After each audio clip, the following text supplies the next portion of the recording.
ছাতকের জনপ্রিয় কণ্ঠশিল্পী আলী ইহসান আর নেই। ইন্না লিল্লাহি ওয়া ইন্না ইলাইহি রাজিউন।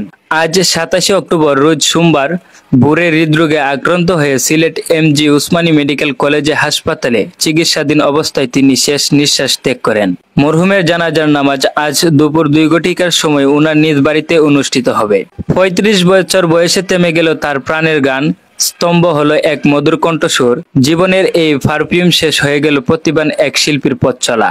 আলী ইহসান ছাতক উপজেলার ইসলামপুর ইউনিয়নের গণেশপুর গ্রামের মৃত দুদু মিয়ার ছেলে। তার অকাল মৃত্যুতে এলাকায় নেমে এসেছে গভীর শোকের ছায়া। আমার ময়নাটিয়া, আগুন মাসের দান তুলিয়া করব তোমায় বিয়া সহ অসংখ্য জনপ্রিয় গানের কণ্ঠশিল্পী হিসাবে তিনি ছাতক সহ সিলেট অঞ্চলে ব্যাপক পরিচিত লাভ করেন। তার কণ্ঠে ছিল লোকলজ্জ জীবনের গল্প, প্রেম আর মাটির গন্ধ।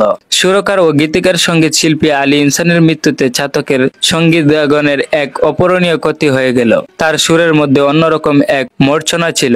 বিশেষ করে ছাতকের ইতিহাস ঐতিহ্য নিয়ে তার লেখা গান দেশ বিদেশে জনপ্রিয়তা অর্জন করে। ভক্ত সহ শিল্পী ও শুভাকাঙ্ক্ষীরা সামাজিক যোগাযোগ মাধ্যমে তার মৃত্যুর খবরে গভীর শোক প্রকাশ করেছেন। তারা সবাই আলী ইহসানের আত্মার মাগফিরাত ও শান্তি কামনা করেছেন।